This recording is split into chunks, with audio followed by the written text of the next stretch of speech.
Hello students. Chapter deemed incomes, मानी गई आय।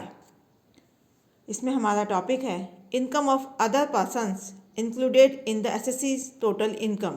करदाता की आय में सम्मिलित की जाने वाली अन्य व्यक्तियों की आय। कर बचाने के दृष्टिकोण से अनेक करदाता अपनी आय अथवा संपत्ति को अन्य व्यक्तियों को हस्तांतरित कर देते हैं। ऐसी परिस्थिति में संपत्ति की आय को प्राप्त करने वाला कोई अन्य व्यक्ति होता है, परंतु इसे करदाता की आय में सम्मिलित किया जाता है। अधिनियम में स्पष्टतया वर्णित कुछ परिस्थितियाँ निम्न हैं। फर्स्ट, आय का हस्तांतरण, ट्रांसफर ऑफ इनकम।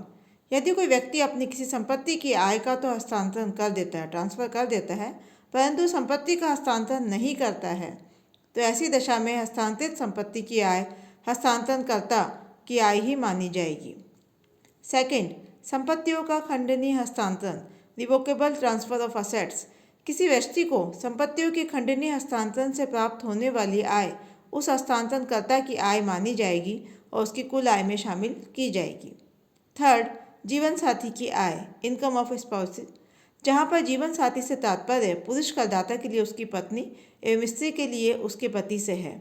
एक व्यक्ति को निम्नलिखित साधनों से होने वाली आय उसके जीवन साथी की आय में शामिल की जाती है।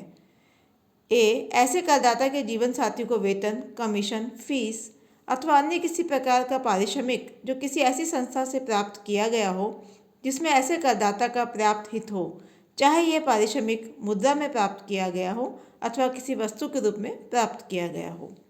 परंतु यदि करदाता का जीवन साथी टेक्निकल या पेशे संबंधी योग्यता रखता है और उसने कोई आय एकमात्र अपनी टेक्निकल और पेशे संबंधी ज्ञान एवं अनुभव के प्रयोग के द्वारा प्राप्त की है, तो ऐसी आय प्राप्त करने वाले जीवन साथी की ही आय में शामिल होगी। बी, हस्तांतरित संपत्ति की आय।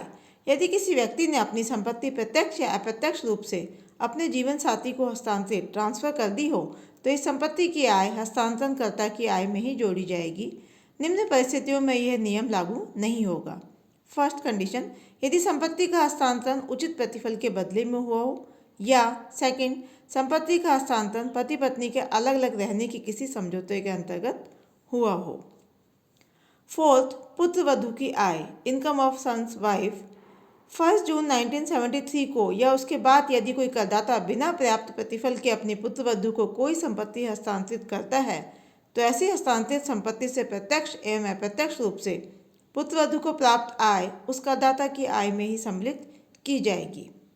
फिफ्थ, व्यक्तियों अथवा व्यक्तियों के समुदाय को हस्तांतरित संपत्ति की आय, income from assets transferred to any person और एसोसिएशन ऑफ पर्सन्स। एक व्यक्ति की कुल आय में उसके द्वारा बिना उचित प्रतिफल लिए व्यक्तियों अथवा व्यक्तियों के समुदाय को हस्तांतरित संपत्ति की आय उस सीमा तक शामिल की जाएगी जिस सीमा तक ऐसी संपत्तियों की आय उसके जीवन साथी अथवा पुत्र वधू के तत्काल अथवा भावी हित के लिए हो।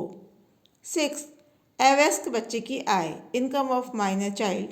अवयस्क बच्चे की आय विकलांग बच्चों को छोड़कर उसके माता अथवा पिता की आय में सम्मिलित किए जाने के संबंध में निम्नलिखित प्रावधान है। फर्स्ट, यदि किसी अवयस्क बच्चे के माता पिता का विवाह अस्तित्व है तो अवयस्क माइनर चाइल्ड की आय उसके पिता अथवा माता में से उस अभिभावक की आय में सम्मिलित की जाएगी जिसकी कुल आय इस वाक्यांश की आय को छोड़कर दूसरे की कुल आय से अधिक हो। सेकंड, यदि माता पिता का विवाह विच्छेद हो चुका है तो अवयस्क बच्चे की आय दोनों में से उस अभिभावक की आय में सम्मिलित की जाएगी जिसने गत वर्ष में अवयस्क माइनर चाइल्ड का पालन किया है। परंतु यदि किसी अवयस्क बच्चे ने नीचे वर्णित कोई आय कमाई हो तो उस इनकम को उसके माता पिता की आय में सम्मिलित नहीं किया जाएगा। फर्स्ट कंडीशन, किसी शारीरिक परिश्रम से कमाई गई आय।